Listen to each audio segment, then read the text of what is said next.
Video में top 50 question लेके आए जो कि हाल फिलहाल की परीक्षा में रिपीट हो चुके हैं। वीडियो आपके लिए मोस्ट इंपॉर्टेंट होने वाली वीडियो, बिल्कुल भी स्किप नहीं करना। चलिए वीडियो शुरू करते हैं। आज का आपका पहला प्रश्न है, भारत का संविधान किस प्रकार का है? भारत का संविधान किस प्रकार का है? तो इसका आपका राइट आंसर हो जाएगा दोनों, कठोर और लचीला। यानी कि ऑप्शन नंबर सी आपका बिल्कुल सही जवाब हो जाएगा, दोनों प्रकार का है। चलिए अगला क्वेश्चन देखते हैं। संविधान सभा की पहली बैठक का उद्घाटन किसने किया था? संविधान सभा की पहली बैठक का उद्घाटन किसने किया था? तो इसका आपका राइट आंसर हो जाएगा डॉक्टर सच्चिदानंद सिन्हा। यानी कि ऑप्शन नंबर डी आपका बिल्कुल सही जवाब हो जाएगा, डॉक्टर सच्चिदानंद सिन्हा ने किया था। चलिए अगला क्वेश्चन देखते हैं। संविधान सभा में महिलाओं की कुल संख्या कितनी थी? संविधान सभा में महिलाओं की कुल संख्या कितनी थी? तो इसका आपका राइट आंसर हो जाएगा ऑप्शन नंबर ए 15। संविधान सभा में महिलाओं की संख्या 15 थी। चलिए अगला क्वेश्चन देखते हैं।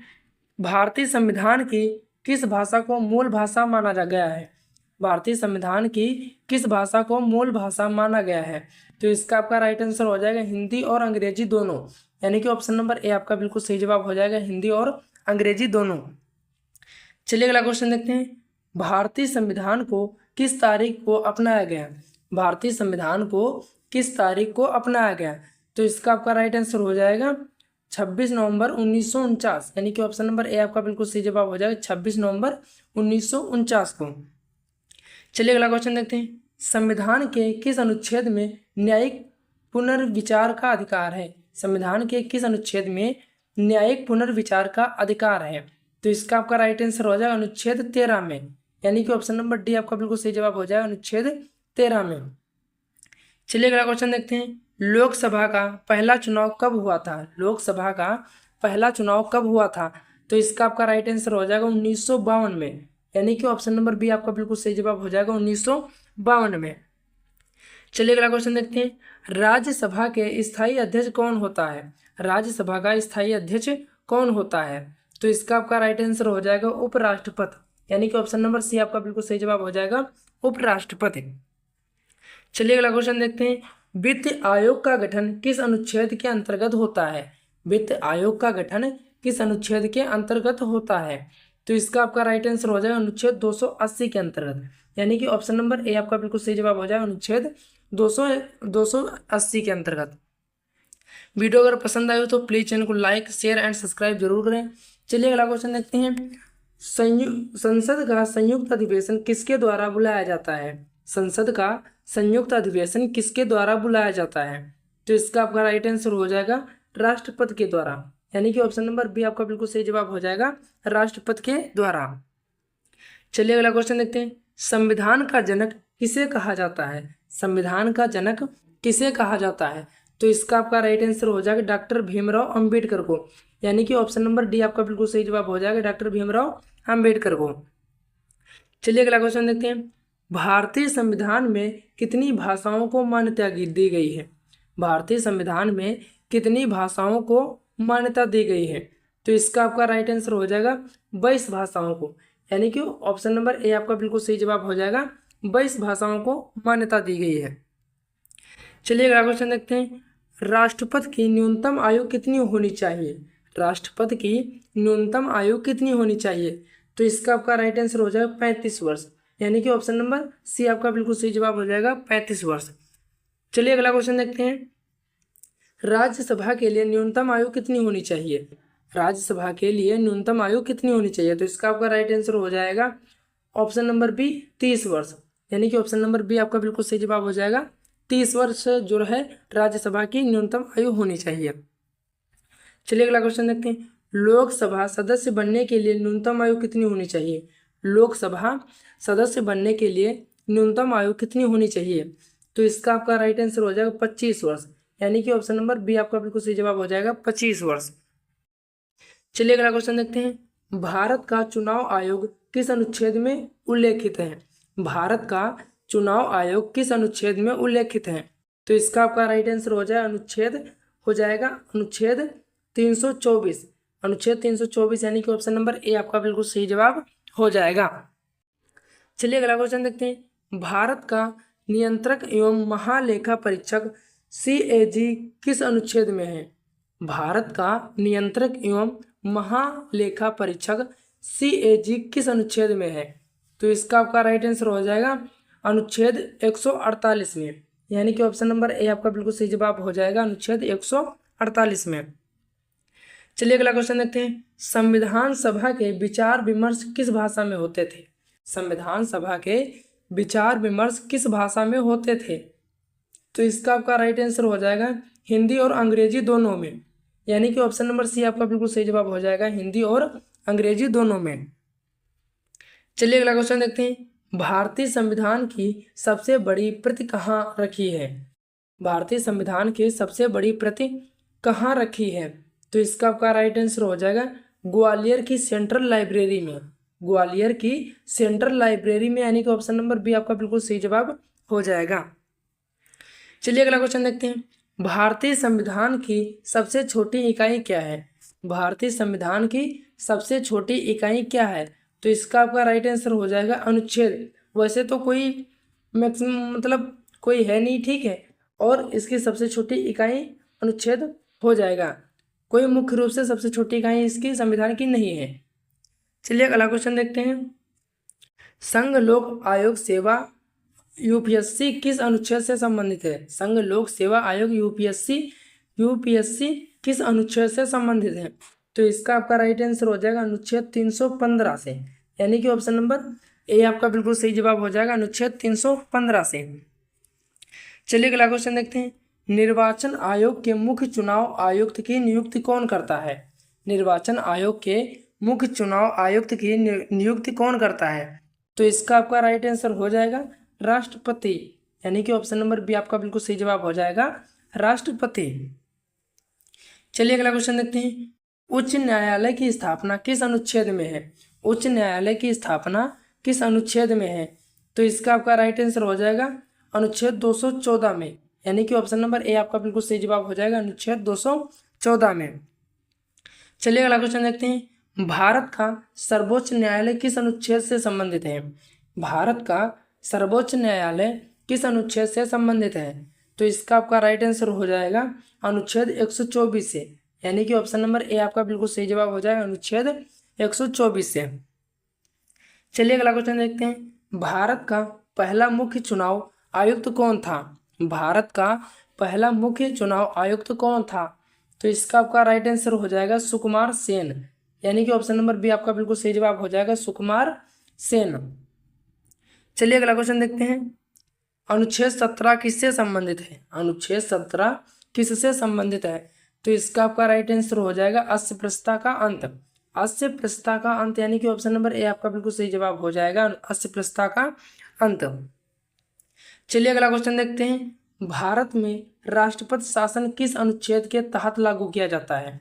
भारत में राष्ट्रपति शासन किस अनुच्छेद के तहत लागू किया जाता है?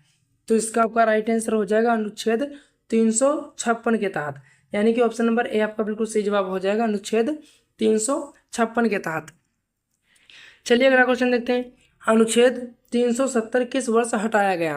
अनुच्छेद 370 किस वर्ष हटाया गया? तो इसका आपका राइट आंसर हो जाएगा 2019, यानी कि ऑप्शन नंबर सी आपका बिल्कुल सही जवाब हो जाएगा 2019 में हटाया गया। चलिए अगला क्वेश्चन देखते हैं। अनुच्छेद 343 किससे संबंधित है? अनुच्छेद 343 किससे संबंधित है? तो इसका आपका राइट आंसर हो जाएगा राज्य भाषा, यानी कि ऑप्शन नंबर ए आपका बिल्कुल सही जवाब हो जाएगा राज्य भाषा से संबंधित है। चलिए अगला क्वेश्चन देखते हैं। भारत के राष्ट्रपति का चुनाव कितने वर्षों के लिए होता है? भारत के राष्ट्रपति का चुनाव कितने वर्षों के लिए होता है? तो इसका आपका राइट आंसर हो जाएगा 5 वर्षों के लिए, यानी कि ऑप्शन नंबर बी आपका बिल्कुल सही जवाब हो जाएगा 5 वर्षों के लिए। चलिए अगला क्वेश्चन देखते हैं। भारत के प्रथम उपराष्ट्रपति कौन थे? भारत के प्रथम उपराष्ट्रपति कौन थे? तो इसका आपका राइट आंसर हो जाएगा डॉक्टर सर्वपल्ली राधाकृष्णन, डॉक्टर सर्वपल्ली राधाकृष्णन, यानी कि ऑप्शन नंबर ए आपका बिल्कुल सही जवाब हो जाएगा। चलिए अगला क्वेश्चन देखते हैं। अगर वीडियो पसंद आई हो तो प्लीज़ चैनल को लाइक शेयर एंड सब्सक्राइब जरूर करें।